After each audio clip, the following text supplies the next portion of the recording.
Shirty Deeds. My name's Jen. I like to talk about all things knitting and sewing, and today I thought we needed to do another bit of a catch up. What have I been working on? What things have I finished making recently?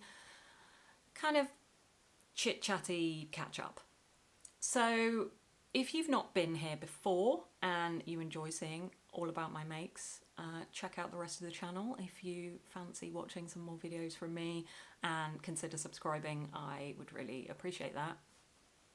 First things first, last time we did one of these, I was very excited about my new Christmas present from the husband. He bought me this really fancy, awesome Dressform to help with my sewing, and I guess could help with my knitting as well. And it's all fully adjustable, so I could make it all the same size as my body measurements. And I felt like she was a clone of me and needed a name so that she was part of the family, and all of you guys had some really good suggestions in the comments. Everything from Shirty Sheila, there were just really good suggestions. The most common was Dolly, because the Dressform being a clone of me was like Dolly, the first ever cloned sheep. And whilst I did enjoy that suggestion, didn't quite jive with my vegan sensibilities, and I didn't think it suited her, to be honest. The one that we're going with, and we will christen her today, was Roxy the Proxy, and here is Roxy. Or at least Roxy's crotchy, because I've got her very tall today, displaying my most recent sewing project that's finished, which is my Langston trousers by French Navy Patterns. I really love these. I think I'll probably be making some more of them. Honestly, I feel like Roxy models them better than me. Disappointing. But they're a really great pattern. If you have never made a foray into jeans making, I think these might actually be quite a good start. They've got loads of similar details as if you were wanting to make jeans, like fly coming down from the waistline. They've got a separate waistband, they've got belt loops, loads of different pockets, patch pockets on the back. The construction of them is very much like jeans, but because they're a quite loose casual fit and they have elastic all the way through the waistband, I think they're a lot easier to get the fit right than a traditional pair of jeans would be. So if you're a bit nervous about fitting but wanted something that was a bit jeans-like and also really comfy with the elasticated waist, I would suggest giving these a go. It's a really nice pattern. I found the instructions very good, although these days I tend to be a bit loosey-goosey with the instructions for things that's similar to stuff I've made before. I have my own sort of ways of doing things, but I thought the instructions were really good. They came in a really good order. I thought the instructions were particularly good for the fly section, which I did. There's an option to do it as a zip fly, but I did it as a button fly because I had the buttons already, basically, and I didn't have a zip that was suitable, so I used buttons from my stash that I already had, and I happened to have a matching larger button that I could use at the waistline here. Now, as I said, they have elastic all the way through the waistband, and you choose a 2-inch elastic because then that fits perfectly snugly in there. I did have a bit of trouble getting the elastic the right length, and I ended up having to unpick a whole section before I sewed the button on, tightening up the elastic, chopping a bit off the end, and then re-sewing round the end of the waistband to get it right. But that made me think, actually, if I were to lose weight or something and wanted to get that elastic tighter, or even if the elastic just started losing its snap back a bit, I could go in there quite easily again. Now I know I can unpick it all, pull the elastic a bit tighter and redo it at that point. I could take the button off and do that quite easily. to adjust the size of these and get a bit more wear out of them, it'd be that section there that I would just undo top stitching there, take the button off, undo a bottom bit of the waistband there, pull it through a bit more, chop it off, and I could make it shorter if I wanted to. So I think these will hopefully last a really long time. I made them out of this kind of, I suppose it's a kind of soft, dusky, mulberry-ish burgundy, soft burgundy colour of cotton twill, 100% cotton twill from Dalston Mills. I had it in my stash for quite a while, but thought it would be perfect for these trousers. And I think a nice sort of mid to heavyweight cotton twill is a good way to go. They would work really well out of denim. Anything that's got a little bit of structure to it. And just so you can see the full effect, it's got these front pockets are actually patch pockets that are applied onto the piece before you sew everything together. It's got patch pockets on the bum. It's got a yoke, again, very much like jeans. And also, I don't know if I can show you by lifting up the leg. You can maybe see a bit of it there. Sorry, she creaks when I move her. It's got these kind of slanty, like carpenter type pockets on the side of the leg there. On the other side, you can also add one of those hammer loop things, because these are like a sort of workman style trousers, I suppose. I decided not to add that because I wanted a slightly cleaner finish, but I did do all the pockets and I enjoyed doing those. Quite like top stitching because it's really satisfying getting it really nice and neat. So I'm really pleased with these, would recommend the pattern, think it's really nice. I didn't have to make any size adjustments apart from like tweaking how long I did the elastic.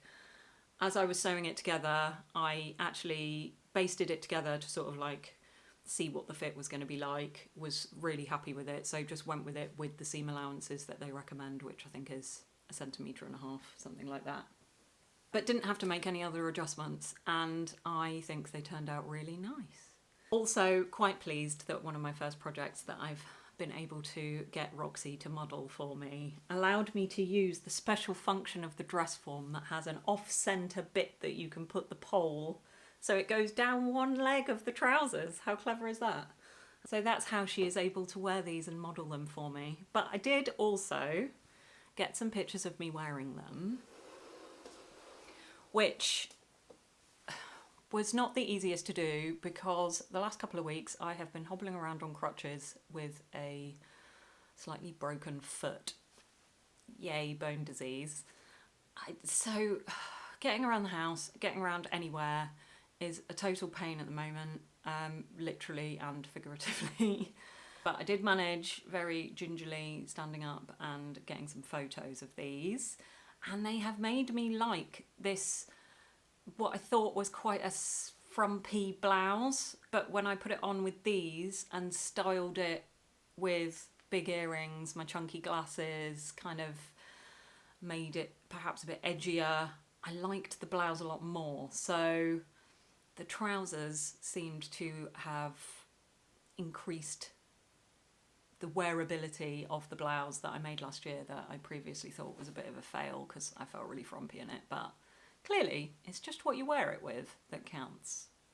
So really pleased with those trousers. Thumbs up from me. If you're thinking about making them, get to it. They're really great. Really like them. Comfy as anything. A success. Next finished item. You've heard about, if you've been here before, you've heard about this several times because it was a very long, ongoing project. And it is my sofa blanket. It is finally finished. Last time we saw this, I had finished all the knitting part and cast it off, but true to form, I was completely rubbish at weaving in my ends and procrastinated over it completely for weeks. But I told you when I next did another chatty catch-up video like this, I would have woven in all the ends and got it finished. And I was true to my word. This thing is still glorious. I still love it. It is beautiful. If you want to see more about the making of this and even a deep dive into how much you would have to pay for this if you were going to pay someone for all the time it takes knitting something this big, previous episodes of the Sew Knit Cast have me waxing lyrical about this thing. And I am just still so pleased with it. It has now replaced the horrible old scraggy dog blanket that I was using in the evenings to keep myself warm on the sofa when we were relaxing. Now I have this glorious one that looks really nice in our lounge. I love the colours. It's really squishy because it's done out of a kind of garter stitch mosaic sort of colour work. All the ends are woven in. You can't tell from the front side, and you can't really tell all that much from the back side either, that all those ends are woven in there. And of course there's a lot of ends when you're changing colour this frequently. It's hard to give you an idea on the screen of how giant this is. I added sections into the middle of the design to make it longer, and it is literally as easily as long as me, and I am 5'9". So this thing is big and snuggly and warm, and I'm being really careful at the moment to not just like chuck it aside when I'm done using it. I'm being really good and folding it up nicely so it doesn't get all stretched out and damaged, and hopefully it will stay in my life for many, many years to come. So here I am. So precious about it, folding it up nicely. I did manage to get some pictures of it in its natural habitat on the sofa and an occasional chair that we have in our living room. But it's done and I love it. And we finally get to do the round of applause for the sofa blanket success. So what are the projects that I'm working on at the moment? On the sewing front, with the broken foot, it has been rather difficult to stand at my sewing table and cut anything out. Took one of our kitchen stools upstairs into my sewing room because it was at the right height to sort of sit at my cutting table, but that makes it very difficult to actually cut out. So sort of standing mostly on one leg and trying to cut things has been a bit of a trial. So the sewing is going really slowly at the moment, but do you know what? That's life. It just happens. But the thing that I have cut out that I'm working on is my closet core poof pattern, which is a great scrap busting pattern. You can make it out of all scraps. The sections that you make the outer of this poof out of are quite small, so you can mainly use scraps for that, and then for the stuffing you use all your little unusable scraps or things that you don't want to make stuff out of to stuff this thing. So it's like the ultimate scrap busting project. That's the hope anyway. And I had picked out this fabric. This is one of the triangular sections for the top of this poof. Picked out this canvas fabric that's got nice geometric print on it. And I was going to do that in combination with another navy fabric that I had bought to try and make some trousers out of, but decided that it might be better going with this, the navy and white fabric, in combination to make a really nice classy version of this poof. And then I was thinking, in the interests of using scraps wisely and not sacrificing a 2-metre trouser amount of fabric by using the navy, I thought, let's have another look round the stash of fabrics and see if there's anything I could possibly combine with this and make something that's actually still going to look really nice in the lounge and not too sort of patchworky. And actually I did find some things when I had a bit of a harder look at what I had. One of them is this green corduroy fabric. If you've been here for a while, you'll know I made some really cool, massive trousers out of this fabric. And I had a fair bit of it left. And we, as you can see, we have green things in our living room. And I thought that the dark bottle green actually looked quite nice with the blue.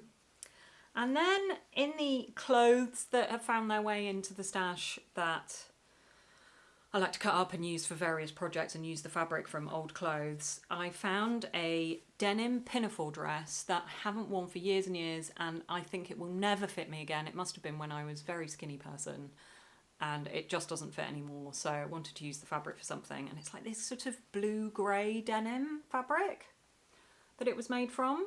And I had enough of that to cut out some of these pieces and the sort of square side pieces.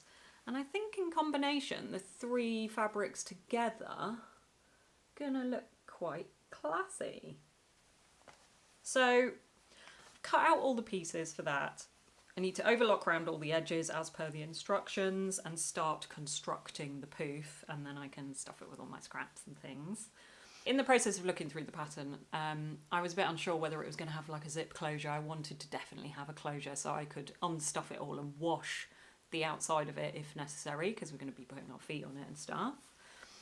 And it does. It has instructions to put a zip in to the bottom of the poof. And in the interest of only using things that I already have to make this, I found a zip that I unpicked all of the fabric from, which was from an old bag. I think I used the bag fabric. It was like a sort of tote bag, beach bag thing. And I think I used the fabric from the outer for something else because the bag was sort of, the seams were going. But had cut the zip out, sort of harvested the zip, thinking I'll probably be able to use that at some point. And actually it's just about the right size to use as the zip for the bottom of this poof. So I unpicked all the remaining fabric off it, and I'm going to use that on the bottom. And then around the edge of the poof, you can do, I think you can probably do it without, but I think it looks nicest if you do a piped edge around the round edge at the bottom and at the top of the poof. And I didn't had a look for anything that I could use as piping cord to make piping with perhaps one of these fabrics or something else that I can find that would work for that. And I didn't have anything that would work as piping cord. But then I thought, piping cord is a little bit like I-cord that you would, it's a technique that you would do in knitting. So I got my knitting skills out again, and I found some quite longish scrap bits of knitting yarn. This is just like acrylic yarn that I've used for various projects. And it's all like Aran weight yarn.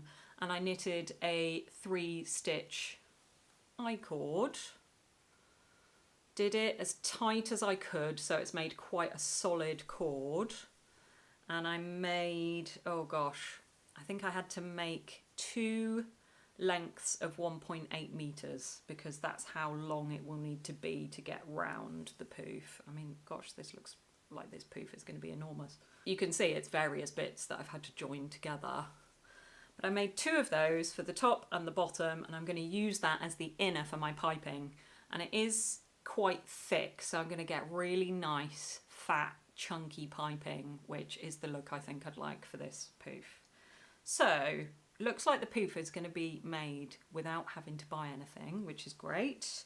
If you've seen my other videos about trying to bust my stash and get rid of stuff and use up scraps, this is a real win. Haven't had to buy any piping or cord or even a zip to complete this thing. So I'm going to try and work on that a little bit more this week. It's been okay sitting at the sewing machine. Obviously it is my left foot that is broken, so I am still able to use my much better right foot to operate the sewing machine, which is nice.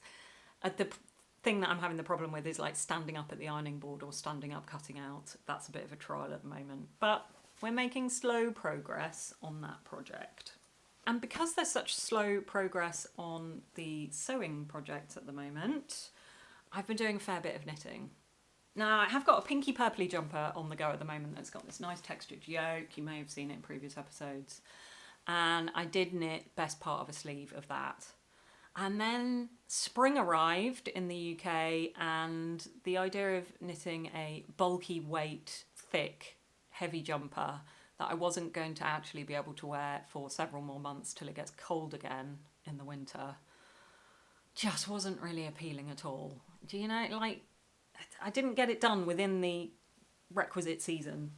So I started on something else that might be a bit more suitable for cooler evenings or things like that in the summer. Last time I had told you that I was using this Wool and the Gang Shiny Happy cotton yarn I was doing some swatching with it to see what it was like, because I'd not used a cotton yarn before. And I was finding that it was doing a weird twisting thing as I was knitting with it, and it was just twisting round on itself, and it was very annoying. And sadly, now I am knitting with it. I did my swatch and worked out my gauge, and now that I'm knitting a jumper with it, it is still doing the twisty horrible thing. Even if I pull out from the centre of the ball, as was suggested to me in the comments on that video, it's still doing it. So every few rows I'm having to turn the ball round like this to untwist it, and I'm just having to live with it because I can't think of a way to stop that happening. I don't know whether it's just this yarn or the nature of knitting with a cotton yarn. I'm not sure. Aside from the twisting, it's really nice to knit with because it's super soft and the fabric it's making is like glorious.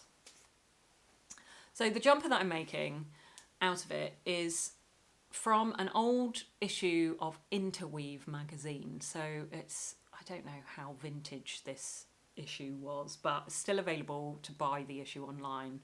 It's a little bit tricky doing the download for it. I did manage it in the end, but it wasn't a straightforward process, I seem to remember. But perhaps I'm a bit technologically incapable, I don't know. But I got this pattern, and for saying it's kind of an older pattern and it's not from one of these newer indie type designers, I'm finding the instructions perfectly fine. I have read on Ravelry that there are some errata, some corrections to how the pattern's written, but they're in the next issue of Interweave magazine. And because I just bought one issue as a PDF, in order to get the corrections, I would have to buy another issue of the magazine. And I'm not doing that because I'm feeling stingy about it. So I'm just being careful as I'm going through the pattern to make sure I'm following the instructions, but being aware that there might be a few mistakes in the instructions. So far, I don't think I've come across any. It's all coming together very nicely. Now, I'll put a picture or two of what this jumper looks like up here. The reason I chose this one to use a cotton yarn for is because it has loads of seaming, and that's something different for me. Previous jumpers, all the previous jumpers that I've made have been in the round from the top down, something like a raglan or a circular yoke, and then you can try it on as you go along, and when you're doing the sleeves you can keep trying it on, see how long they are, etc. So I quite liked the idea of doing a seamed garment because it's different from what I've done before. I was a bit nervous about being able to get the fit right because you can't try it on as you go along.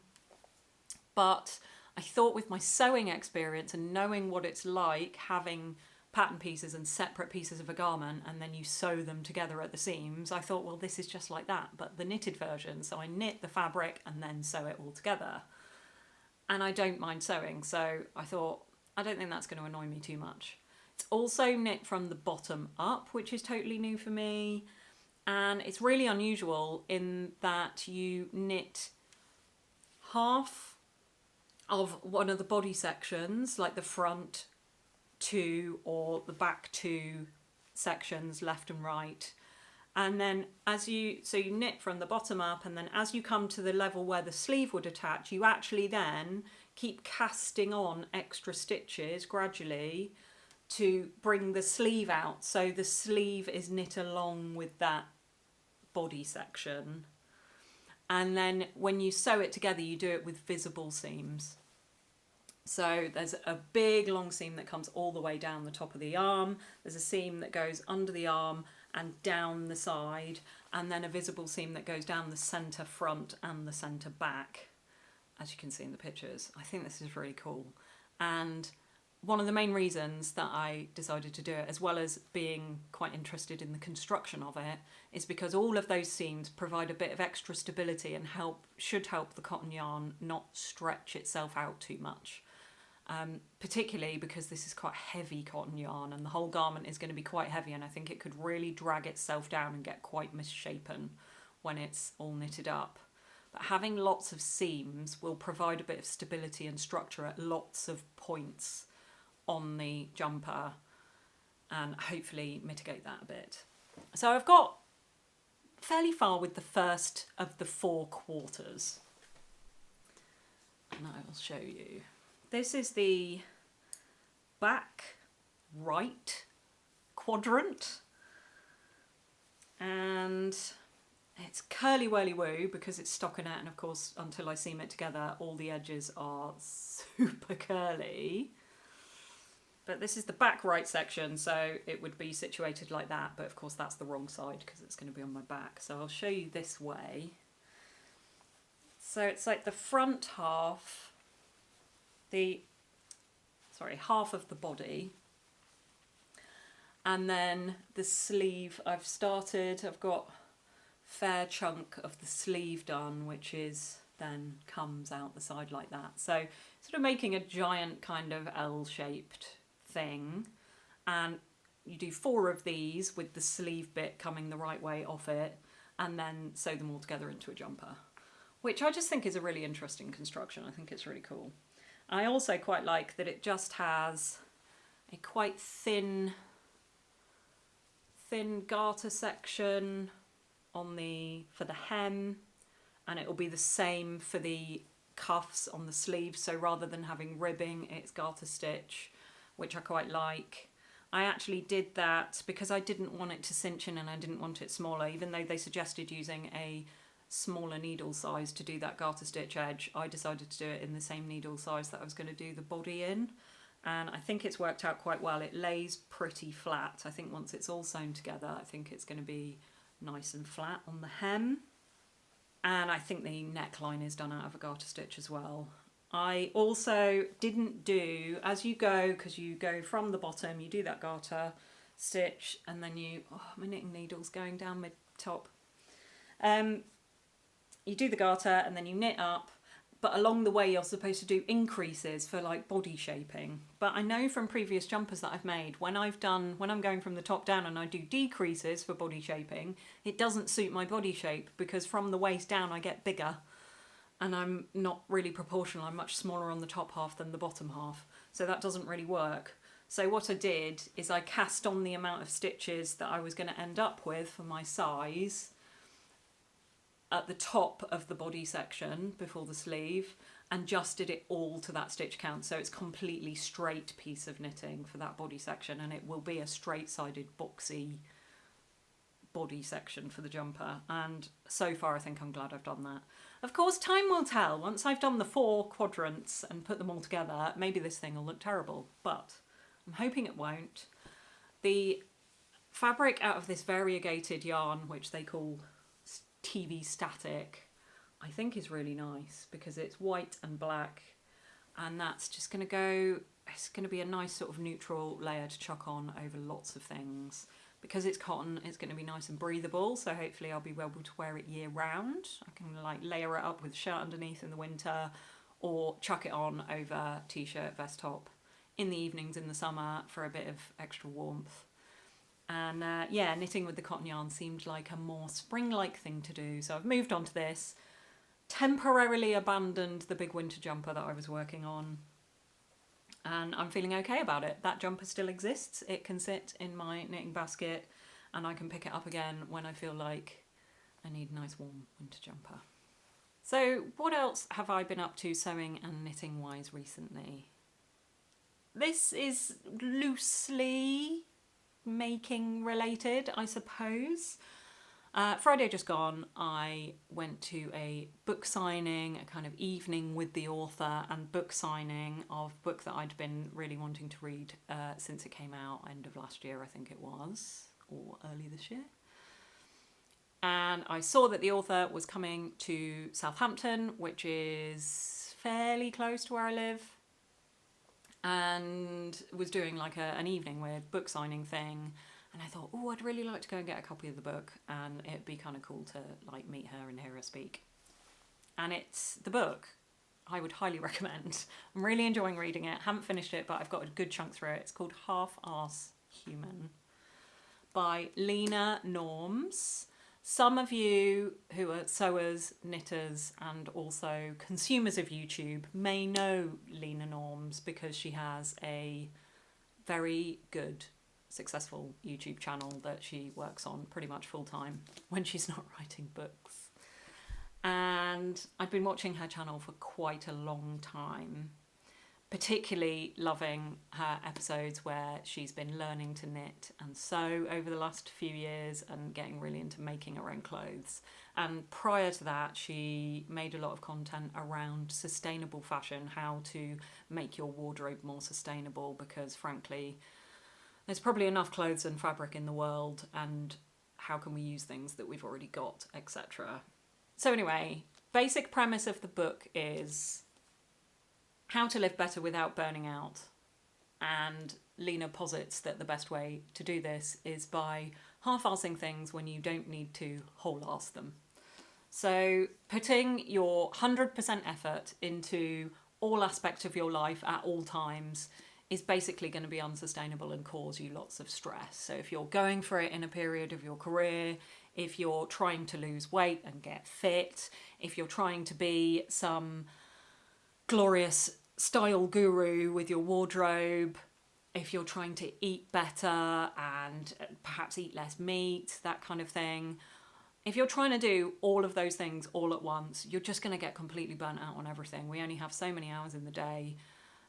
And the idea of this book is to give you some tips and ideas of how to half-ass things so that you're doing well enough at them, allowing you time for the things that you want to be putting all your effort into, the things that are really important at that time.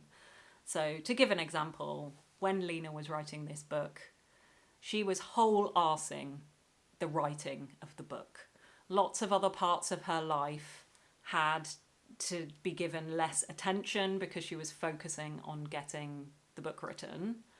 Now that the book is written and published, she's able to concentrate more wholeheartedly on other aspects of her life. So there is, for sewers and knitters, a particularly interesting chapter in this, which is called Half-Ass Style. And Leena goes into a bit about the history of where the idea of capsule wardrobes came from, and how we are given all sorts of contradictory messages about how to be stylish, how to wear clothes that feel like us, how to organise your wardrobe, how many clothes you should have or not have.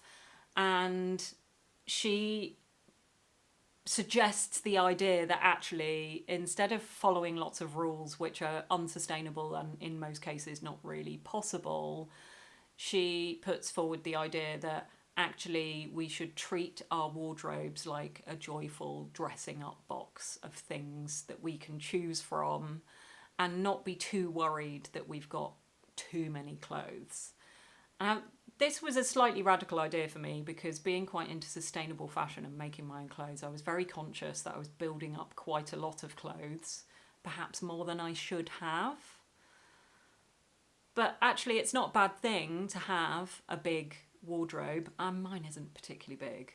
It's not necessarily a bad thing to have a big wardrobe of clothes, as long as they're clothes that you like wearing, are in use, and it's saving them from landfill, basically, because they're in your wardrobe. So this kind of constant clearing out that we're encouraged to do is perhaps not the most sustainable thing to do. If there is a function for them in your life, then perhaps the fabric and the clothes should stay in our wardrobes. So that was a takeaway that I took from that chapter that I quite liked.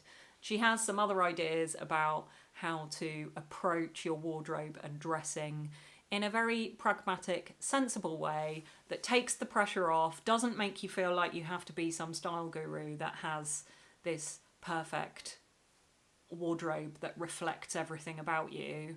She really goes against that idea. And I really enjoyed reading that chapter. So if you're interested in overhauling your relationship with lots of things in your life, but in particular your wardrobe, that chapter is very good. Have a think about getting this book. It's very easy read. It's it's very colloquial and chatty, easy to dip in and out of. It's excellently written, but it's not pretentious. If you want a taste of the way that Leena talks and thinks about things, do consider going and having a look at the hundreds of brilliant, excellent videos on her YouTube channel. She's something of a modern philosopher in my view. Just a brilliant lady, and it was really great to meet her and have her sign my book. I think when I come to do my changing my wardrobe to all my summer items, I do a sort of changeover a couple of times a year because I don't have enough room to have everything in the wardrobe at once. I store the off-season clothes out of the way. Pretty soon I'm going to have to do the switch over because I've started digging out things from my summer wardrobe to wear because the weather's got so much better. Case in point, this dress, very summer dress, had to come out because it's pretty warm here today. I think some of the ideas in the style chapter of this book are going to come into play when I have a rummage through that bit of my wardrobe, because quite often I do a bit of a clear out at the same time, and this year I'm thinking maybe we need to not be clearing out. Maybe we need to be figuring out how those items can stay in the wardrobe and live there more permanently. So, slightly off topic, but not really. Great book. Go check it out if you're interested. Last thing to talk about in this catch-up, which I'm pretty excited about. I've been invited to participate in an episode of Stash Chats. Now, if you've not seen it, Stash Chats is a brilliant weekly live video chat on YouTube between a sewer or sewist and Yvette, who runs Stash Hub with her husband. Stash Hub is a mobile app that I've been using recently to organise all my stash fabrics and patterns with a view to trying to get a handle on my stash and using more of it. And I've found that app is brilliant, well worth the money, and it's kind of helping to transform my sewing organisation life in a pretty good way and stopping me buying stuff, which is kind of what I need at the moment. Anyway, Yvette is going to have me on Stash Chats to talk about my stash and my experiences with organising it and sorting it out, and all about my kind of sewing journey and when I started sewing and how I feel about it and everything like that. So it's an hour-long chat, and it's going to be 8 p.m. British summertime, so UK time, 8 p.m. on Wednesday the 16th of April. So if you're interested in seeing that, put it in your diary, although it would be weird to put something in your diary about someone that you don't know talking to someone else that you probably don't know on YouTube. So what I would suggest you do is go and follow the YouTube channel of Stash Hub. I'll put a link down there. Go and follow that, and then you'll get updates when you log into YouTube when that live is happening. But it's the 16th of April at 8 p.m. I like chatting. I think Yvette will be really good to chat to, and she's going to ask me loads of questions about my sewing and my stash. So I'm a little bit nervous, but I think it's going to be good fun. And it's going to be great to go on there because I've seen loads of people on there over the years, and now I get to go on, which is really exciting. So that's one in the diary for me.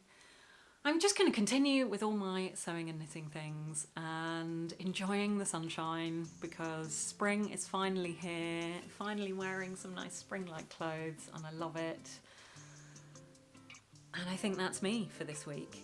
So enjoy all your making and creating, switching over your wardrobe from your winter to your summer stuff if that's something that you do, and I will see you